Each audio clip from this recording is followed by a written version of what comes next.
How to get purple hearts on Instagram story. Hey guys, today I'll show you how you can get purple hearts on Instagram story. So let's get started.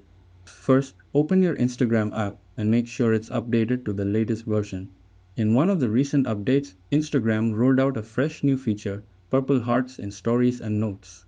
Here's how it works. Normally, when someone likes your Instagram story, you'd see the usual red heart.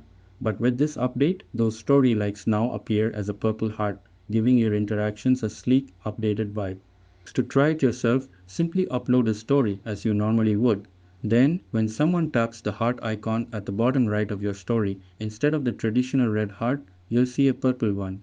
And the same goes when you're reacting to someone else's story.